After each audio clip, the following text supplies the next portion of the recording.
Pemirsa, setelah cukup lama, akhirnya Presiden Joko Widodo dan Ketua Umum Partai Nasdem Surya Paloh bertemu. Pertemuan ini menandakan Presiden Jokowi masih membuka pintu bagi Surya Paloh. Menariknya, pemirsa, dalam pertemuan Presiden Joko Widodo ingin tahu siapa cawapres pendamping Anies Baswedan di Pilpres mendatang. Mengapa kemudian Presiden Jokowi menanyakan hal tersebut?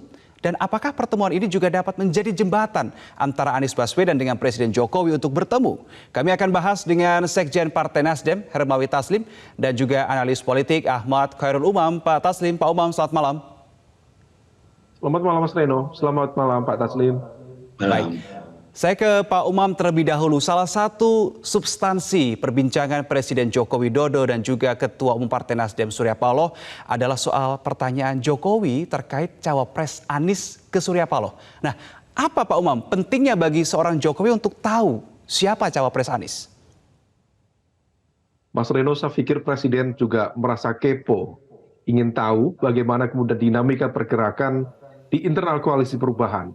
Karena bagaimanapun juga koalisi perubahan dianggap sebagai challenger atau penantang dari gerbong besar koalisi keberlanjutan yang per saat ini dianggap sebagai representasi dari kekuatan pemerintah itu sendiri.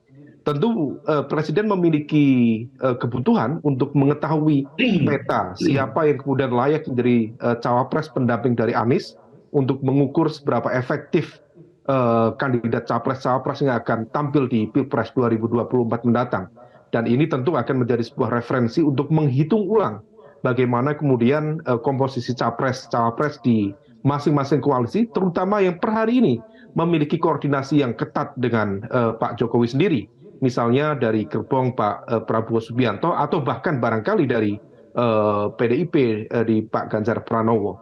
Nah, oleh karena itu ini tentu adalah sebuah cek ombak, tetapi di saat yang sama kita juga perlu mengapresiasi bahwa ada situasi di mana Presiden Jokowi sendiri memiliki atau membuka ruang komunikasi yang cukup terbuka dengan Surya Paloh untuk mendiskusikan bagaimana kemudian ke depan, tentu terkait dengan konteks relasi antara Nasdem dengan pemerintah sendiri, tetapi juga bagaimana konteks keberlanjutan selanjutnya.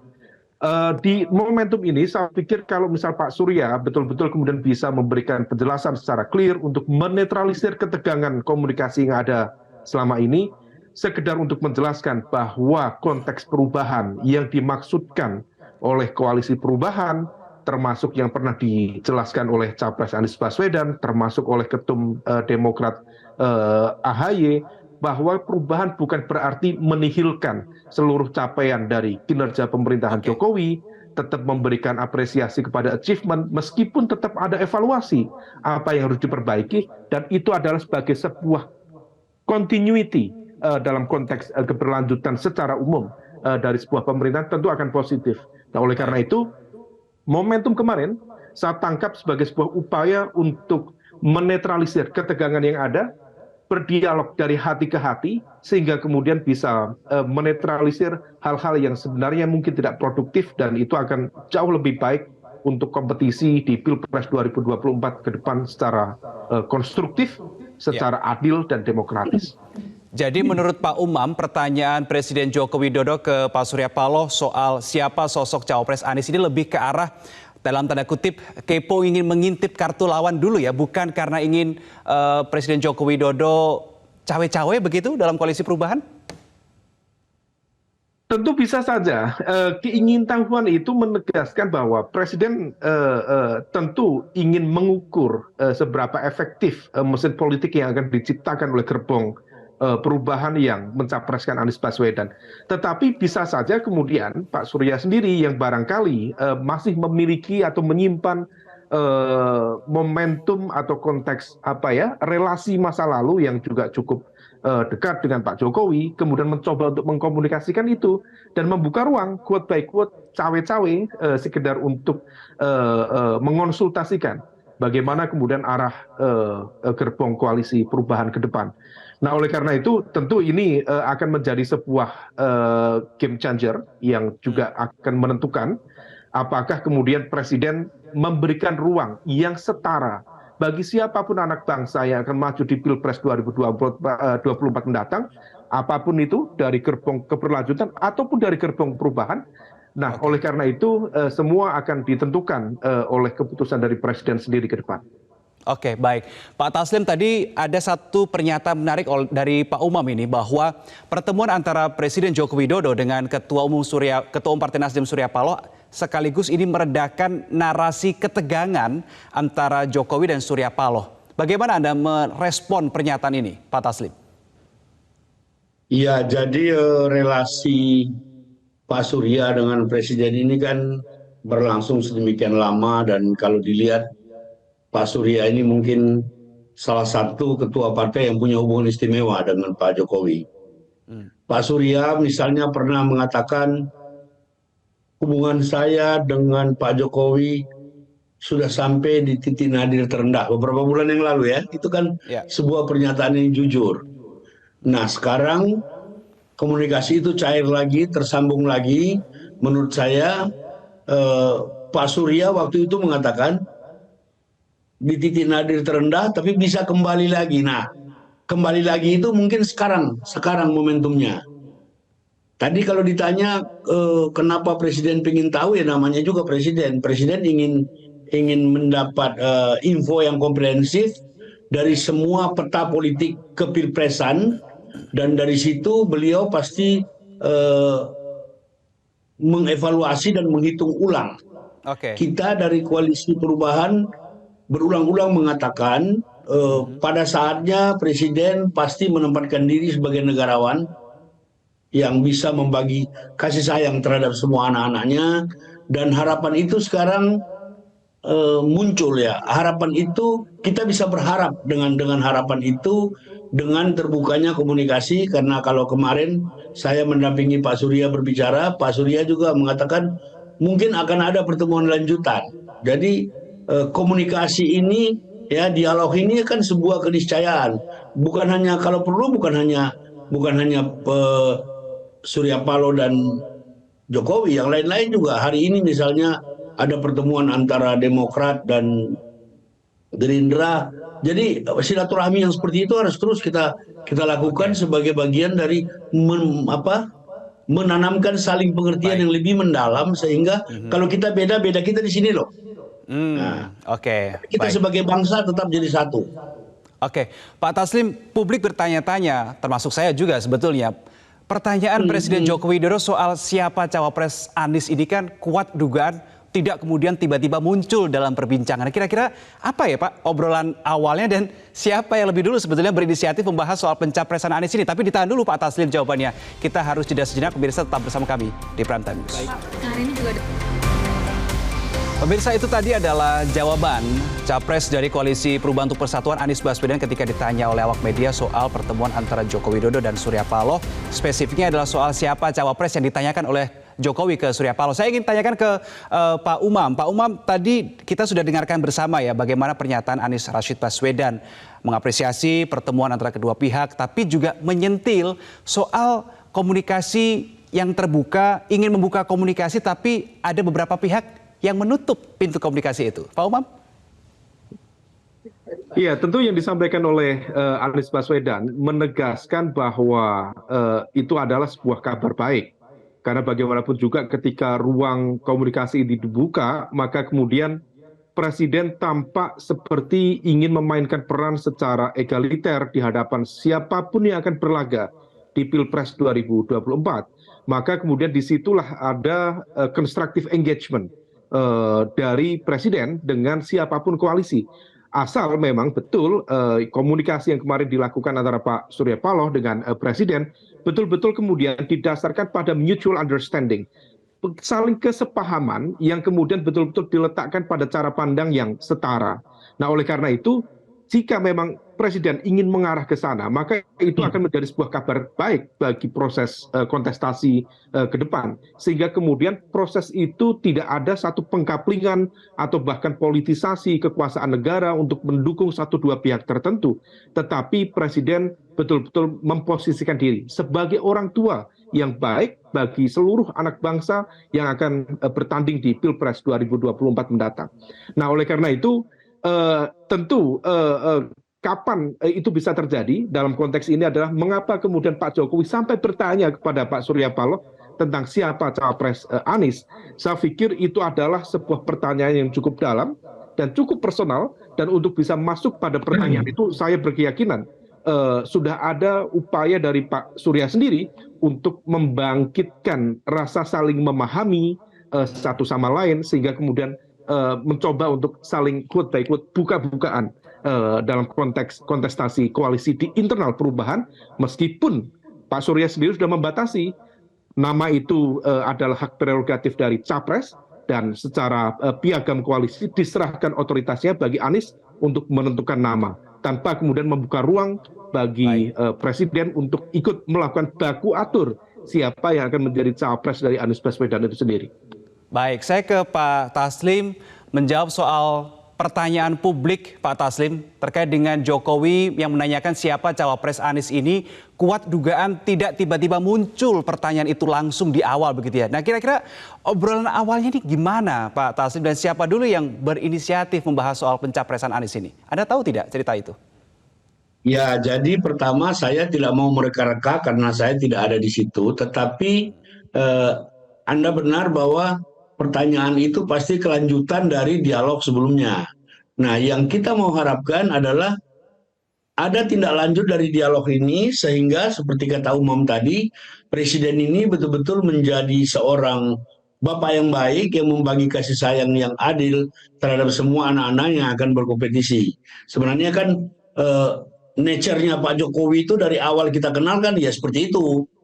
Dan kita di internal Nasdem tetap berpikir pada saatnya Pak Jokowi akan seperti itu.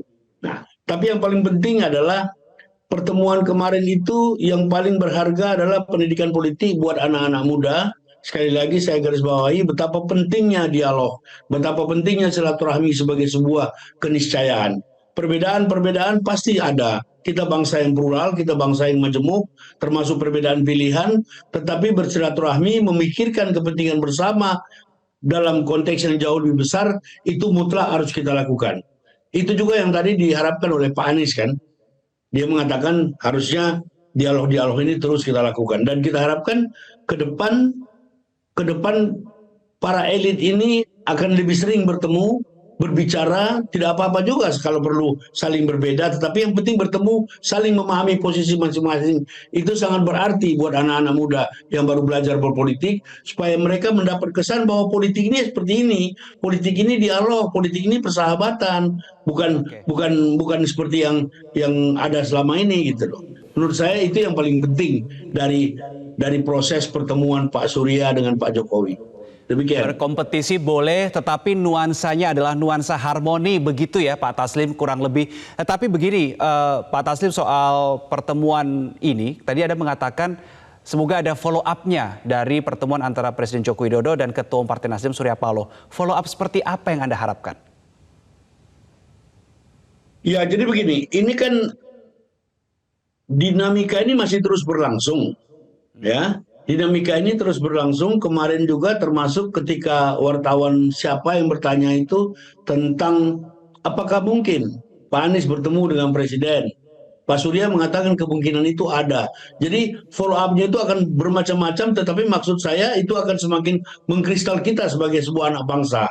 Kepentingan yang lebih besar itu kita boleh sama-sama di sana. Kita sepakat urusan itu. Urusan kompetisi ini selesai pemilu kan biasanya kita bersama lagi. Jadi saya optimis pertemuan kemarin itu sebagai pembuka awal untuk pertemuan-pertemuan yang lebih esensial.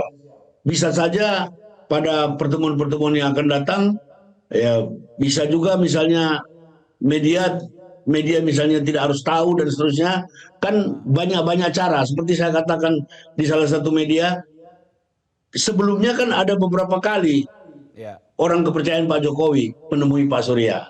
Jadi pertemuan ini tidak ujuk-ujuk, termasuk membicarakan tentang posisi reshuffle dan seterusnya.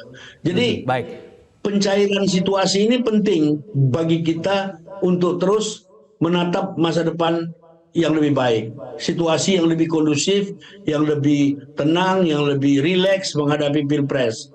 Pilpres itu kan agenda 5 tahunan yang rutin. Nggak usah seolah-olah kalau mau pilpres ini dunia mau kiamat itu apa-apaan. Jadi kita mesti lebih santai menghadapinya. Perbedaan itu pasti ada, pasti ada. Tapi setelah itu kita rujuk kembali.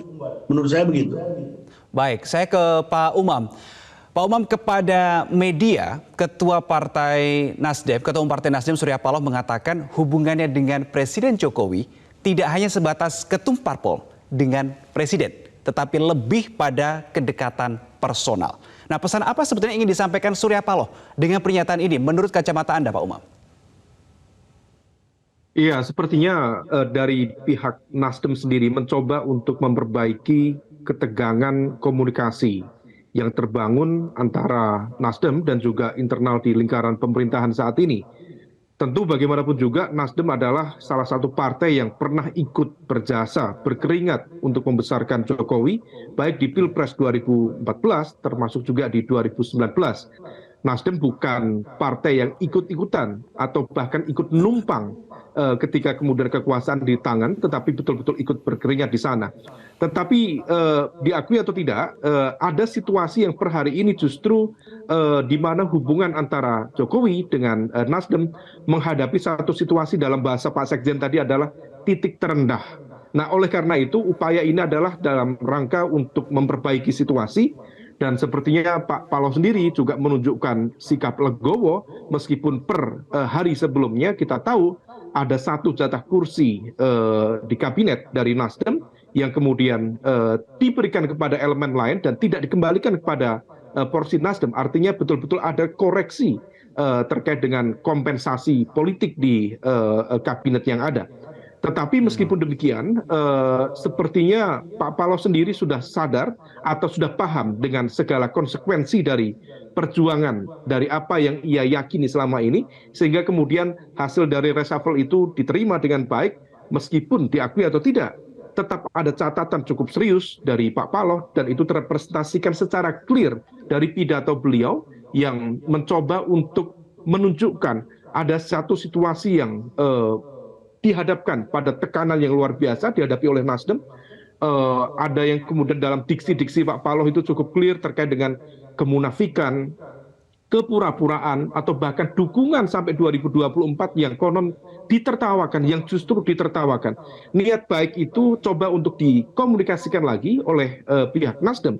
Meskipun di saat yang sama tentu niat baik itu bisa diterima berbeda oleh sejumlah elemen di lingkaran koalisi pemerintahan, tetapi di sisi yang lain ini juga perlu dijadikan sebagai kalkulasi politik di internal Nasdem.